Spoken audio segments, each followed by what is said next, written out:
I think probably almost the single most important piece of C.S. Lewis's theological writing, if you like, as direct theology outside of his creative works, is an essay, I think it might have been a sermon as well, which is called The Grand Miracle, in which he talks about the incarnation, death and resurrection of Jesus as the central motif of the cosmos.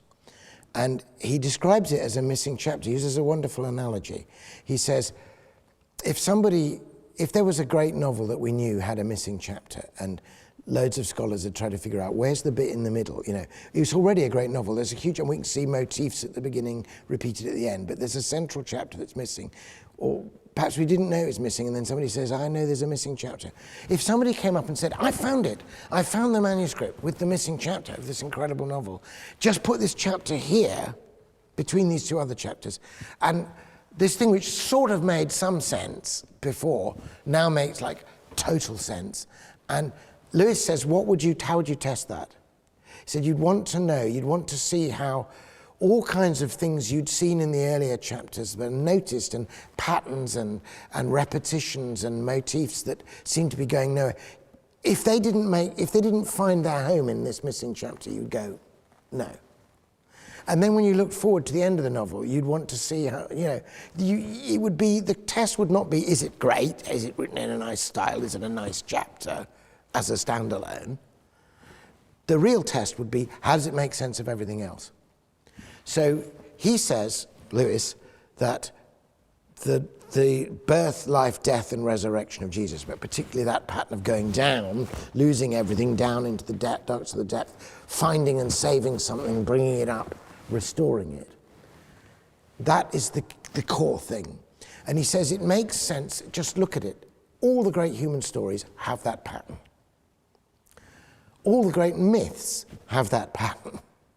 But frankly, biology has that pattern. You have to let go of the seed, you drop it, you bury it in the earth, you let it go, you open it up. But wait a minute, day and night have that pattern. This thing dies and darkness comes, and then the light comes out again. Frankly, summer and winter have that pattern.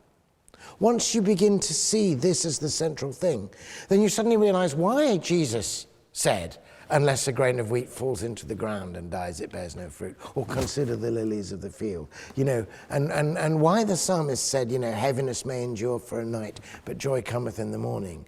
Those who sow in tears will reap with songs of joy. That central chapter, the New Testament makes radical new sense of the Old Testament. It could be regarded as a commentary on the Old Testament. But Lewis's contention was that it made sense of everything else.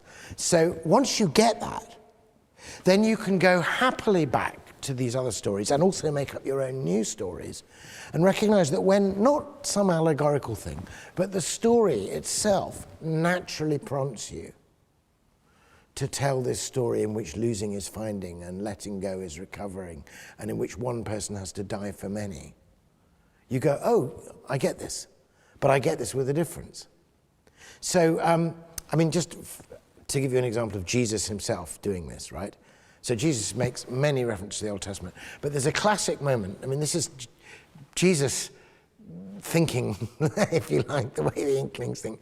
Everybody's going, give us a sign, show us who you are. And he's already done all these miracles, and they're going like, if he does another miracle, they're going to go, oh, I know how you did that, whatever. Give us a sign, show us who you are. And he says, it's a wicked generation that asks for a sign. He says, I won't give you any sign except the sign of Jonah. They're going, Jonah? And he says, I'll give you the sign of Jonah. As Jonah was 3 days in the belly of the whale, so will the Son of Man be 3 days in the earth. So he gives them one example, right? And you go, okay, I understand that.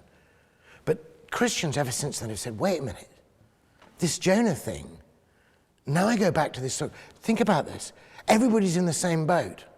The entire ship is sinking. One guy has to be thrown into the water in order to save all the others. But wait, in the Jonah story, everybody else is innocent and the one guy is guilty. But in Christianity, we're all guilty and the one innocent guy says, I'm the Jonah. Put all the guilt on me. He's thrown over. The ship is saved. But look, it's not the end for him. There's many parallels. Because that story is, if you like, a flower or a leaf or a branch from the root of this great story. And Tolkien, of course, like totally understood that. And his very notion of the eucatastrophe, the astonishing return and beautiful restoration at the end of things, he says, you know, the resurrection is the eucatastrophe of the cosmos, you know. So, of course, any true in the sense of imaginatively coherent and satisfying story is going to have something of that pattern.